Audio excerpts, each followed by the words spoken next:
এখনো আমরা বিচারের দাবিতে রাস্তায় আছি। আগামী দিনে ইন্ডিয়ান সেকুলার ফ্রন্ট বিকল্প রাজনীতি নিয়ে এসেছে, রাস্তায় থাকবে।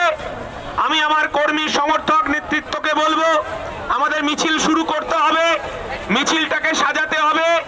আরে কুতুব ভাই, কুতুবউদ্দিন ফতেহি সহ আমাদের রাজ্য নেতৃত্ব যারা আছেন, জেলা নেতৃত্ব যারা আছেন, তাপসদা, মিছিলটাকে সাজিয়ে ফেলতে হবে।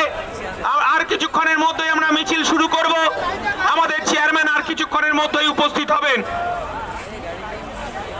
আমাদের নেতৃত্বের কাছে অনুরোধ, রাজ্য নেতৃত্ব ছাড়া কেউ সংবাদ মাধ্যমের কাছে মুখ খুলবেন না, কোনো বক্তব্য রাখবেন না। আপনাদের কাছে মিডিয়া গেলে আপনারা পরিষ্কারভাবে বলে দেবেন, রাজ্য নেতৃত্ব বক্তব্য দেবেন, রাজ্য নেতৃত্ব মতামত জানাবেন। এটুকু আমাদের রাজ্য কমিটির সিদ্ধান্ত। আর কিছুক্ষণের মধ্যেই আমাদের মিছিল আমরা শুরু করব।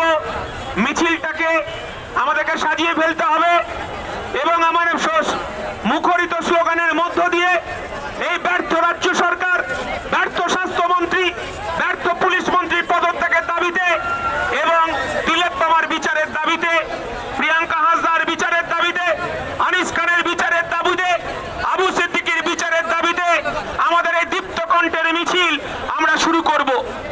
আর আমাদের যারা নেতৃত্ব আছেন, জেলা নেতৃত্ব, ব্লক নেতৃত্ব এবং পঞ্চায়েত স্তরের নেতৃত্ব, তাদের কাছে বলবো, মূল ব্যানারের সামনে আপনারা যাবেন না, মূল ব্যানারের সামনে যাবেন না। এটা রাজ্য কমিটির পক্ষ থেকে আপনাদেরকে পরিষ্কারভাবে আমরা জানিয়ে দিতে চাই যে শৃঙ্খলাবদ্ধভাবে আমাদের এই মিছিল যাবে এবং রাস্তা দিয়েই আমাদের মিছিল যাবে এবং শৃঙ্খলাবদ্ধভাবে প্রত্যেকটা কর্মী সমর্থক দরদি বন্ধুর মুখরিত স্লোগানে আমাদের এই পথ মিছিল চলবে। আরজি করের অভিমুখে আমাদের এই মিছিল যাবে। এই ব্যর্থ প্রশাসন, ব্যর্থ স্বাস্থ্যমন্ত্রী, ব্যর্থ পুলিশ মন্ত্রীর বিরুদ্ধে আমাদের আরো সোচ্চার হতে হবে। শুধু কলকাতায় মিছিল নয়, আজকে যারা এখানে উপস্থিত হয়েছেন, আপনাদের পাড়ায় পাড়ায় মিছিলকে সংগঠিত করতে হবে, আমার মা বোনেদের সংগঠিত করতে হবে।